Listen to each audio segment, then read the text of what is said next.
There's three members present. Commissioner Anderson and Commissioner Boutwell are absent. Hey, it's time for prayer. Let us pray.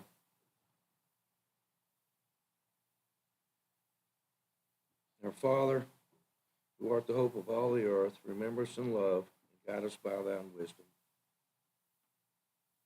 We ask thee to grant blessings upon thy servants, our community leaders, our county mayor, commissioners, our city mayor and councilman.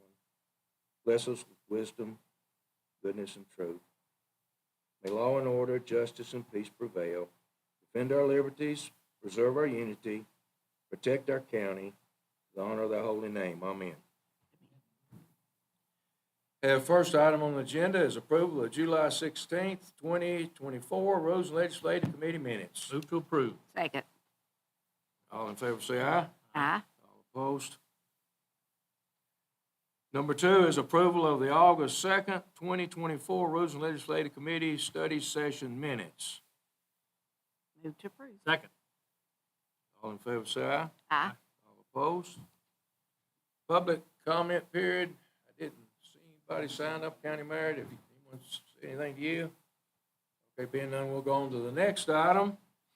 Under considerations and recommendation is consideration of placing the August 13th, 2024 Commission minutes on the September 10th, 2024 Commission agenda. Move to place them on the agenda without a recommendation. Second. All in favor say aye. Aye. All opposed? Fourth item is consideration of placing the notary applicants on the September 10th, 2024 County Commission agenda as requested by County Clerk Donna Thomas. Move to approve. Second. All in favor say aye. Aye. All opposed? The Veterans Report is included. I think it's picked up some from the prior month. I believe they were 32 veterans that were transported in July to the VA hospitals, and 51 veterans came by the office. Mr. Ely, yes, want to bring us up to date or any comments? Nothing really new to add, other than with the office administration assistant coming in and working, we've kind of narrowed down how many veterans we can see based on hours we can work. So the numbers may look like they're tapering off, but we're just kind of streamlining more stuff. And we're being able to file more claims for those veterans who come in. Okay, we just want to provide as good a service as we can. I know you will. So that's the main thing. Yes, sir. We're taking care of our veterans. Thank you. Anybody got any questions for Mr. Ely? Thank you, sir. Okay, any other discussion or questions here? Is there a motion to approve? Move to approve. Second. All in favor, say aye. Aye. All opposed? Okay, the clinic report was in our packet. Of course, it's just for our information only. The medical, I think they saw 113 patients in July, and in dental, I believe it was 83. So that's still pretty good numbers for July. Any comments or questions concerning the community clinic? Okay, we'll go to the next thing, and Commissioner Anderson's not here. He's the chairperson of the Ag Center. I know we did have the Bedford County Fair, and I think it went off really well. I was going to let him bring us up to speed on the results from the Bedford County Fair. And they didn't have a meeting, so Okay, they didn't meet that. so there's no minutes to report anyhow. Right. Okay, next old business, we got bylaws review is deferred. We've been working on it for several months and for further study, and I did see the Tennessee County Commissions Association. I think Mr. Curtis has been there about 11 years now, haven't you, Charlie? Yeah, I believe it's 11 years we've been calling on him. So I guess I don't see any reason why, Charlie, you might just come up. I was going to open up and let you sort of run the meeting if you want to. Well, yeah, but I'm going to give you the floor to to answer questions. They wanted you in here. You were requested by several commissioners. So one or two of them, Yeah, the situation I'm in, Chairman, I work for y'all. So when y'all call me to come, if I'm not tied up with somebody else, I show up. I love coming down here. Y'all always been kind to me. But I'm glad you're looking at your local rules, your bylaws. It's a good exercise. There's some counties got them, but they don't know where they're at. They're buried in the minutes over a 10 or 15 year period of time. I thank God that you got a pamphlet. You got them all in a binder where you can see them. I've been getting a few phone calls from some of y'all. One of the two things I want to make sure everybody understands is your county clerk keeps your minutes. When you meet 1 month and you come back the next month, clerk will come and present those minutes for your approval. Those are what's called draft minutes. They do not become your minutes until y'all approve them. Once you approve them, they're your minutes. Up until then, they're just draft. But guess what? Your agenda is the same kind of animal. It don't matter if you've got a committee puts together an agenda, the mayor's office puts together the agenda, or the clerk's office puts together the agenda. When you get to your county commission meeting, that is only a draft agenda. Most counties, I know you all are not doing it, most counties, one of the early things they do is adopt the agenda. And by adopting it at that moment, it gives you the time. You might change the order of things. They may be someone traveled a great distance to testify, and they're the last thing on the calendar. You might move them up. The way you function works fine. There's nothing wrong with it, because once you start working on the agenda, get into the meat of the matter, and you get on to resolutions, once you work on the first resolution, without casting a vote, you've adopted the agenda because you've accepted it without any debate. So you're accepting it even though you don't make a motion in a second. The significant differences between early, before you start working on the agenda, I'm not talking about doing the pledge and the prayer and the roll call. Once you get into the meat of the matter, until then, you can change the agenda around with a simple majority vote. Once you've adopted it, or once you've started working on it and adopted it by being silent, it takes a 2/3 vote to amend it. So there's a logical reason for it being that way. But it don't matter if somebody slips something on the agenda that you don't like, you can make a motion to remove it from the agenda early on with a majority vote. If you can get somebody to second it and you got 10 votes, you're in business. But but the main thing about parliamentary procedures, the way you govern yourself, number one, the most powerful thing is state law. County commission, it can only function by the majority of its members. Which, if there's 16 of you, it takes 9 votes. If there's only 9 of you show up, it takes all 9 votes to do anything. You got to have 9 votes. Committees are completely different. Committees only get to make recommendations. You can operate with a quorum, and you can pass things out of a committee with a majority of a quorum. It's different. It's a different animal. You don't have the power that the full legislative body has. The second layer of power after state law is what you're working on, your local rules. That's number 2.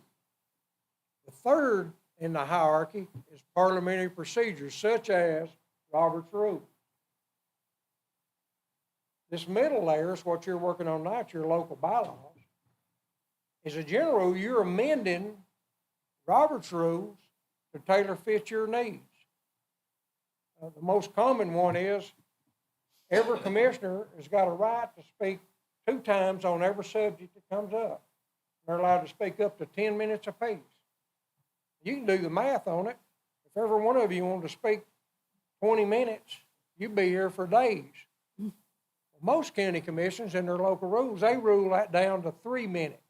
You can't talk for 3 minutes at a time. Talk twice. The purpose of parliamentary procedures and local rules is threefold. One is to have an orderly meeting, one voice at one time, one person on the floor at one time.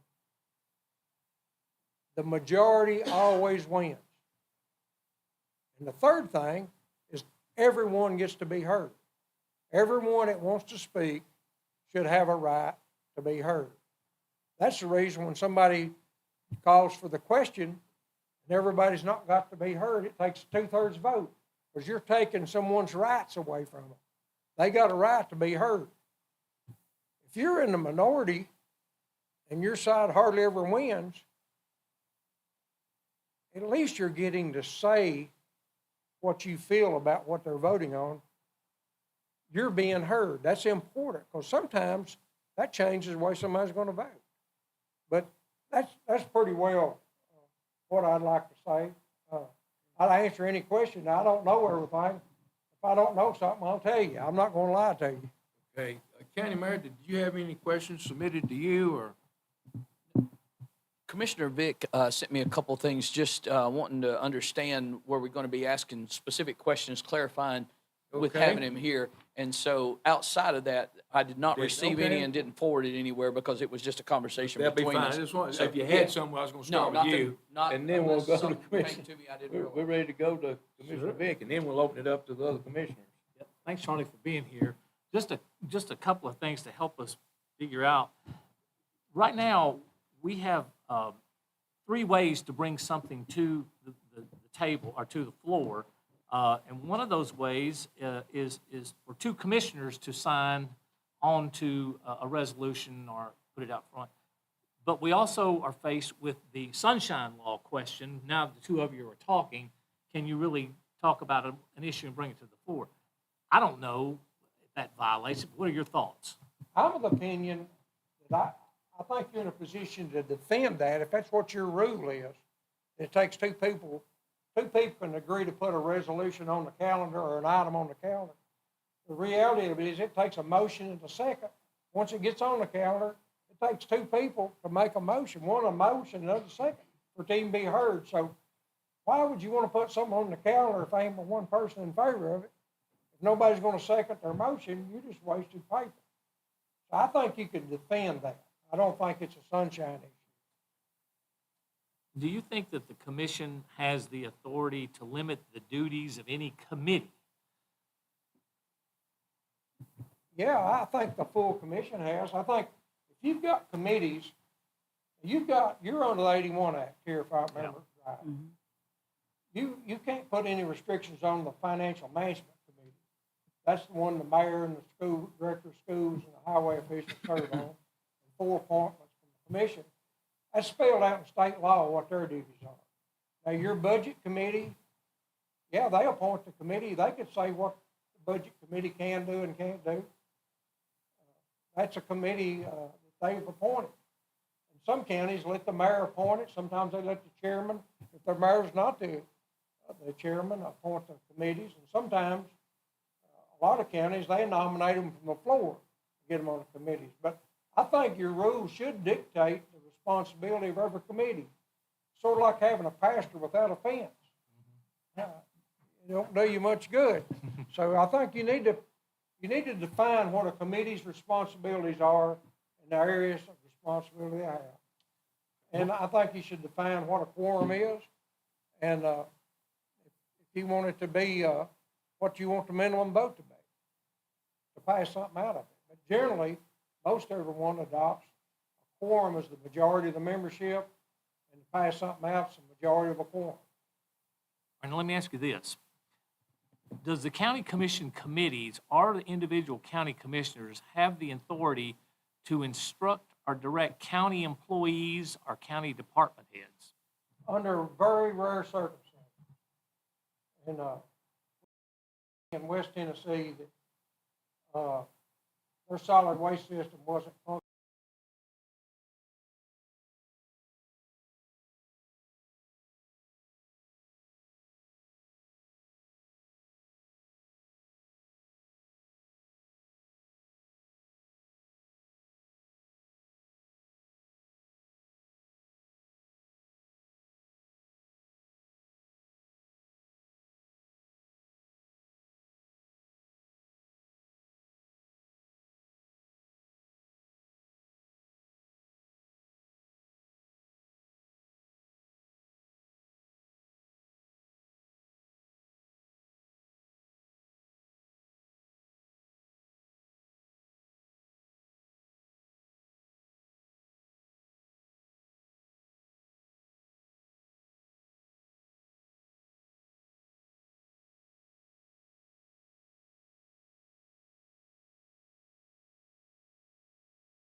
to make sure you don't overspend.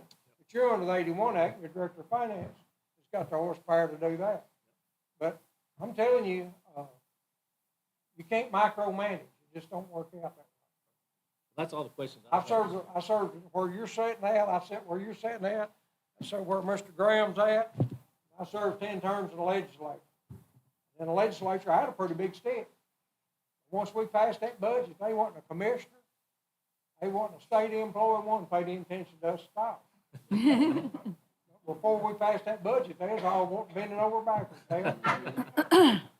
That's just God's truth. Well, that's all the questions I have, Mr. Chairman. Okay, Mr. Yaki.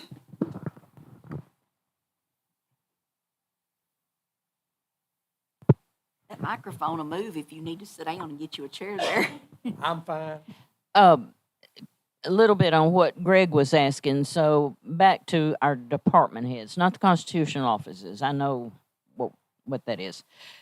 But it's kind of like the pecking order of the executive branch and the legislative branch. So Josie is animal control, and if I've got a problem about Josie, I go to the mayor rather than going and knocking on her door. Not that I'd abide by that in her case, but that's kind of how it's supposed to go, true? Yes, ma'am. Just like I said earlier, under certain circumstances, some counties have actually got animal control under their thumb. County Commission has. Not very many, but a few have. But they don't do it long. They come up with another solution. Been my observation. The other thing I wanted to ask real quick, I know you just got our bylaws, but with Commissioner Farah's blessing, I'd like for you to read them sometime and just kind of make us some notes and suggestions and maybe get it back to him or the mayor, because we are working on them, but we haven't voted yet, so we want to get all this fixed the best way we can.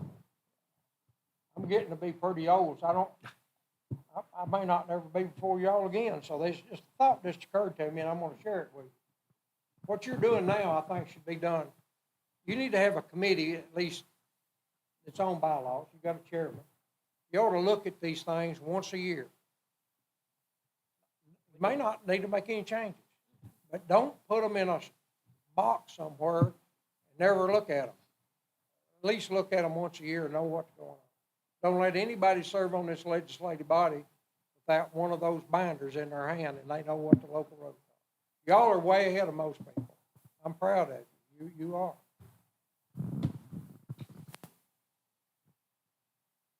Any other questions?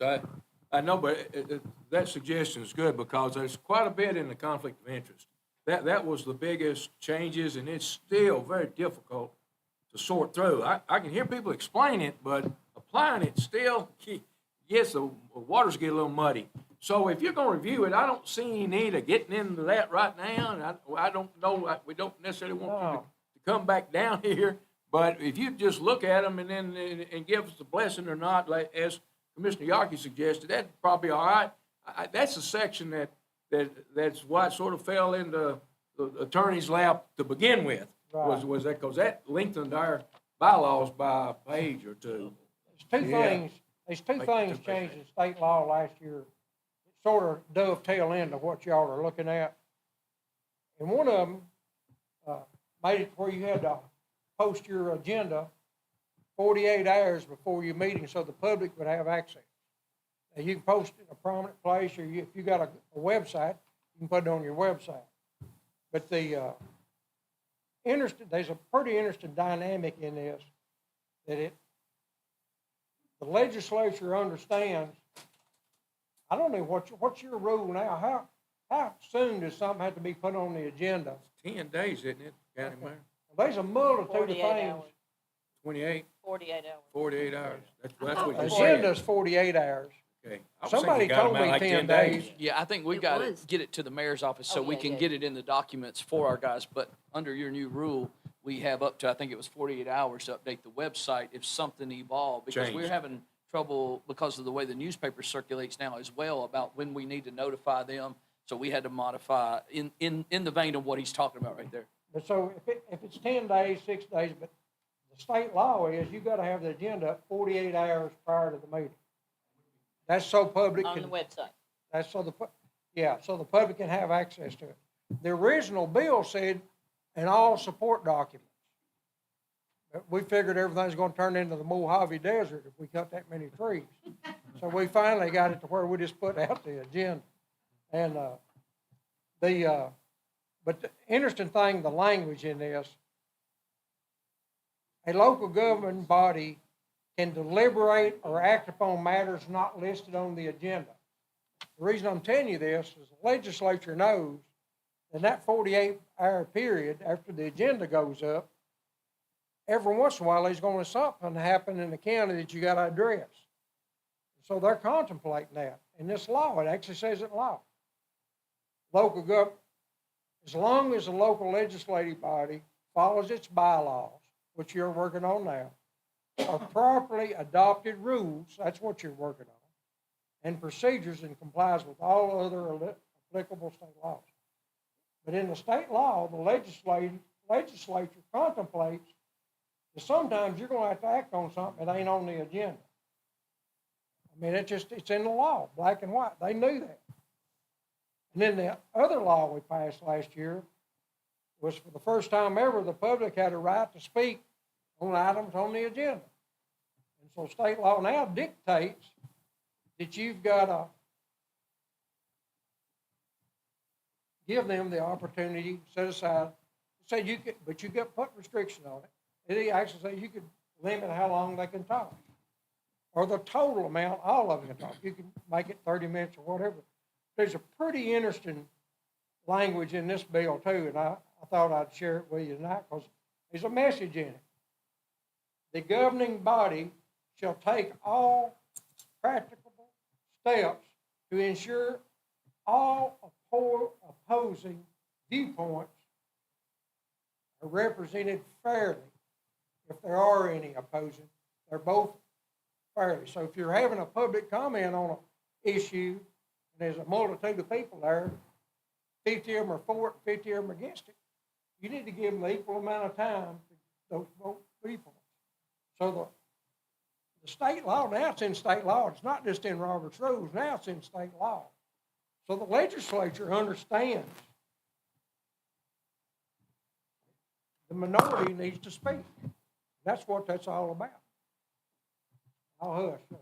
On the, where you were talking about something comes up on the agenda that, or is not on the agenda, does that, take 2/3 to speak, or how does that work? If you put it on the agenda before you adopt the agenda, or you start working on the agenda, it takes a majority vote.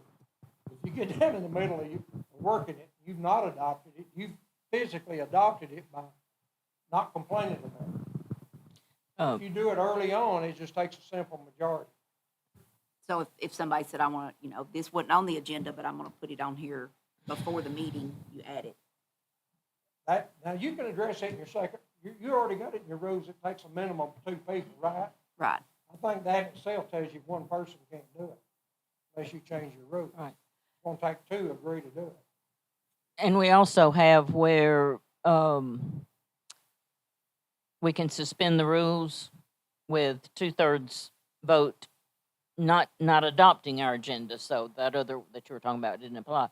But since we don't adopt our agenda, we also can suspend the rules by 2/3 vote and add something. That's correct. If you got into the middle of the agenda, then somebody can make a motion to suspend the rules to put something else on the agenda. Or they could suspend the rules to, of course, you could make a motion to not hear something once you get down to it. I think that takes a 2/3 vote also. Any other questions? Okay. But I'm the one that's got it all on my mind. That's all right. Oh, I'm sorry. We've had some interplay with bundling things and not bundling things in resolutions. Would you want to talk about that? Robert's rules takes care of that. And if you've got a resolution that covers 4 or 5 different items, and each one of those items could stand alone on themselves, somebody could make a motion to divide the question. You'd vote on those 4 or 5 items one at a time. But it takes a majority vote to do that. The question is, can you put in your bylaws to where you just need, the resolution needs to stay to one topic or subject? I suppose you could, but there's a lot of times, economy of time, it makes sense to bundle something. Just like I'm recommending, I don't know what y'all do here, but I'm recommending that counties have in their bylaws that you can have a consent calendar, non-controversial items. It'd be listed out one at a time. There might be 5 items that are non-controversial. And vote on them all at one time. But each commissioner would have the ability to bump any of them off by objecting to it, and it'd go on to the regular calendar, and it'd be debated like everything else. But that saves time. The one thing, once we use it up, we can't ever get it back, is time. And so, I'm not telling you want to run through things in a county commission meeting, but if your agenda plays an important role as to moving efficiently. I don't know if I'd put myself in a position where I couldn't put some things together. But sometimes they're real controversial. And Robert's Rules, a real big document, there's a motion in Robert's Rules to vote on it paragraph by paragraph, seriatim. You take something that's got 15 pages, you'd be voting paragraph by paragraph. You'd be here for days if you start doing that, but you can. It's in the rules. Yes, sir, absolutely, County You're standing Manager. here beside me when you were talking about dividing stuff up, and I'm shifting more specifically thinking about budget and the tax documents. When you say it's got to be able to stand on its own, when you do that, we were talking about this earlier because I had this question. So it does normally go to the commission with the 3 budgets: schools and county general and highways and debt service. 4. 4 of them together. CTAS talks about that conflict of interest, potentially, if you unbundle them, somebody could wind up having conflict and not be able to vote. But when we talked about separating them out, let's pretend you do have the votes, you separate them out to get down to the general fund. You're going to vote on the general fund separate from the school, separate from the other. And I get that and understand it, and 10 votes is what it takes to be the majority to pass it. But if somebody wants to say, well, I want to set the fire budget out separate from the general fund and vote on it individually. We talked about that earlier. That wouldn't stand alone outside of that. And I think you used the reference that if a tax rate's tied to it, that's where it is. But if it doesn't have its funding source, then it doesn't stand alone. Can you clarify that so everybody Sure. understands how that works? The school system's got its own funding sources. It's federal, state, and local money. So many pennies of your tax rate's going to education. That's part of your tax levy resolution. Most counties give something to the highway department. Some don't give the highway department anything. But it's got the gas tax coming in from the state, and it's also got a local property tax coming into it if you're contributing to it. Then all your nonprofits, that's generally under your county general, right? But then your debt service, it's got dedicated money coming from schools, but it's property tax, so many cents going to debt service. So each one of those has got its own funding source, so therefore they can stand alone.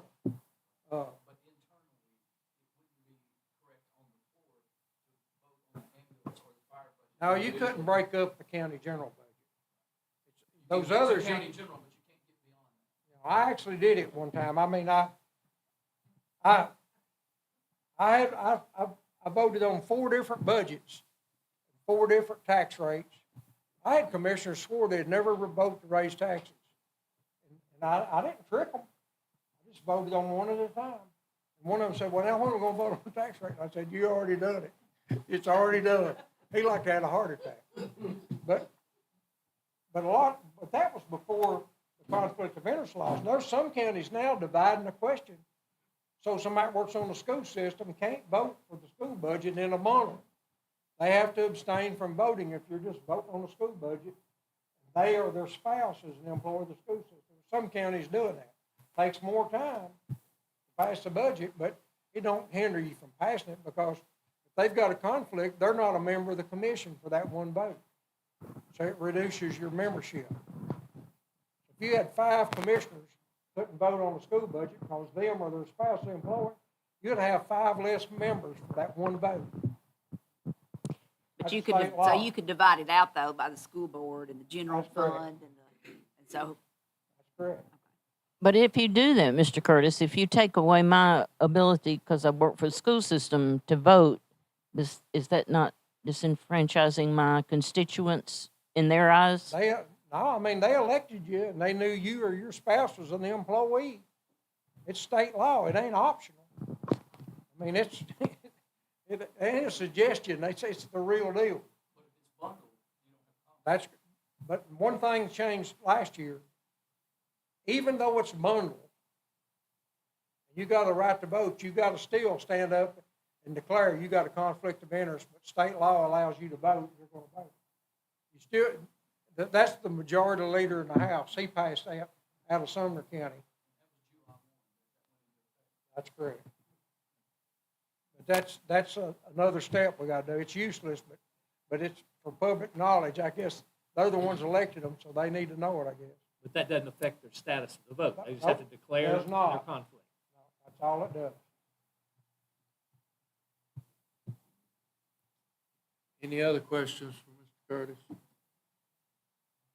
We certainly thank you for coming down here. I know you've got a full day, but wherever you go into every afternoon or day, but thank you for coming down here. And if you will review particularly the conflict of interest, that section, we added about 2.5 pages. And of course, everyone, I guess, all these county commissions ought to be updating their bylaws, because that public comment, like you said, just passed this spring, so they ought to be all the county commissions ought to be updating their bylaws, because those two things have been affected. Something happened this year, and I hope and pray you all know about it, is now, before, anytime you're voting on anything where somebody could have a conflict, where there's a possibility of it, the chairman, before they declare the vote, they got to ask the commission, if you think anybody voted on this that's got a conflict, declare it now. They got to do it. And that's in state law now. Because once the chair drops that gavel and announces that vote, the chancellor can't even overturn that vote. So that's the time, if you know somebody's voted for conflict, divulge it. Because they don't have any business voting if they got a conflict. That's state law now. I'm sorry, but I thought you better hear that before I left. Okay, well, that's just, Yeah.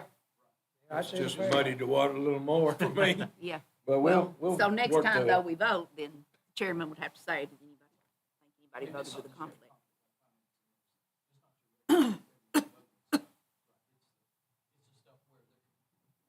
This is related to matters where an employee or a Right. commissioner or their spouse could be in it. So it's going to be pay benefits or contracts is the Right. main. Anytime you're doing the Right. budget, it can Right. occur. Sure. You're doing an amendment to the budget, you're doing something on the insurance benefits, it could pop up. Right.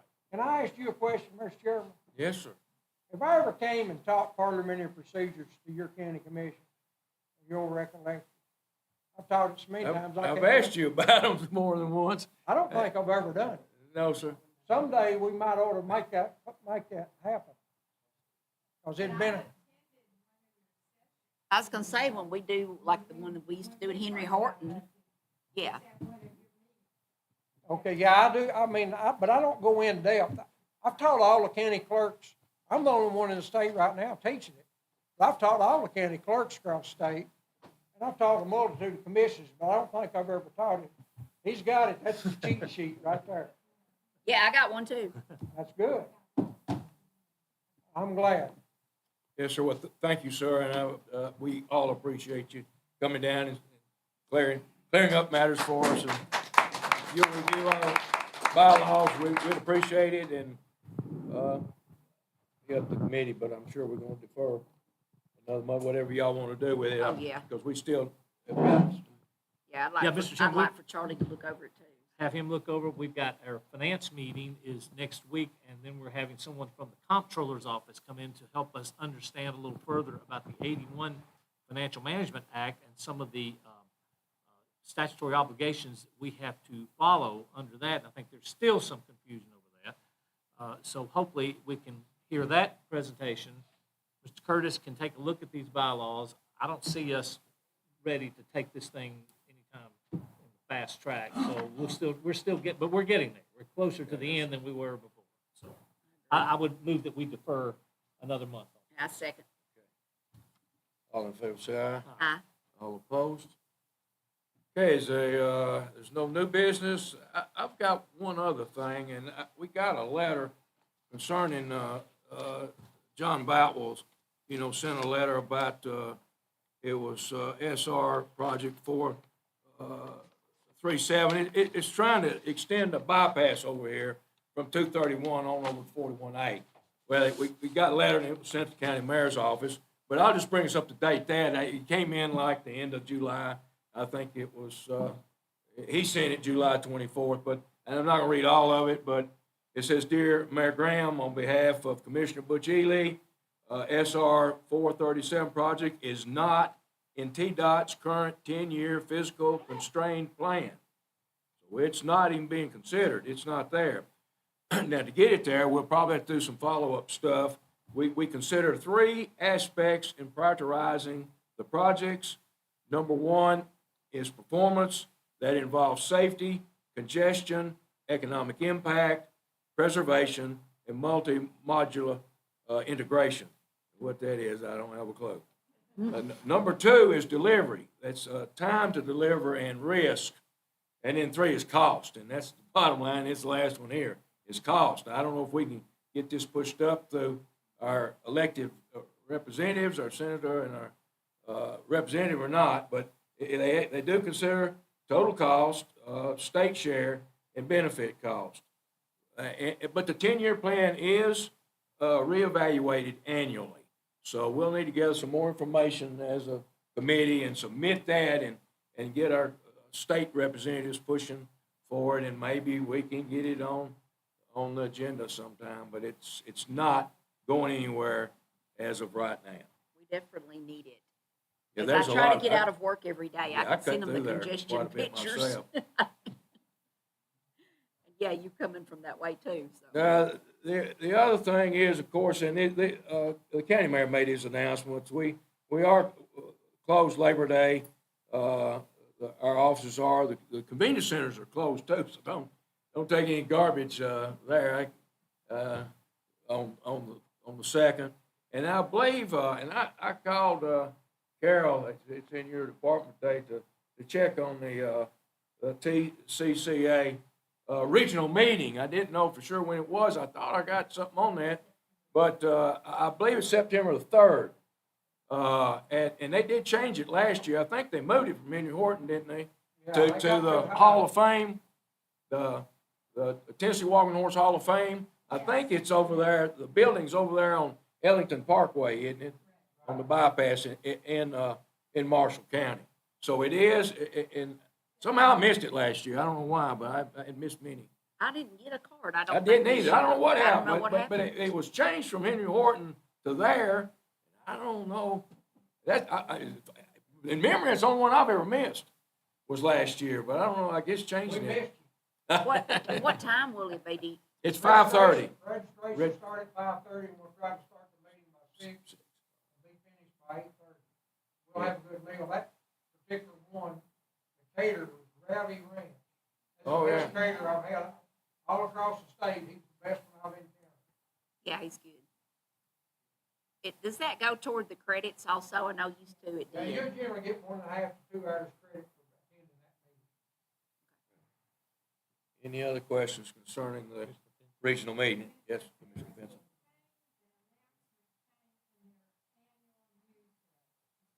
Wow. I get it. I must have. You get emails from me. I send everyone an email also. I'm sure I get Some them, people, but I don't read them. some people don't get emails. It's 1,623 commissioners, only 1,400 that got email. Just don't send him a Not text all of them message. read it. That's right. I'm one of them. I'm guilty as charged. And of course, the walking horse celebration starts. I think they do a little something Wednesday I was wondering, do they still have Mule Day? I ain't been in a while. Is that still Thursday? Oh, there's Mr. Johnson. There you go, good, good.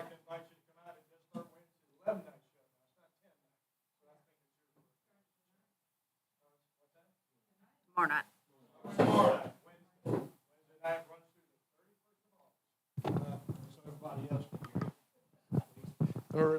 On behalf of the Celebration Market Arts Board of Directors, we'd like to invite everybody out there. It starts Wednesday night, 21st, goes through August 31st.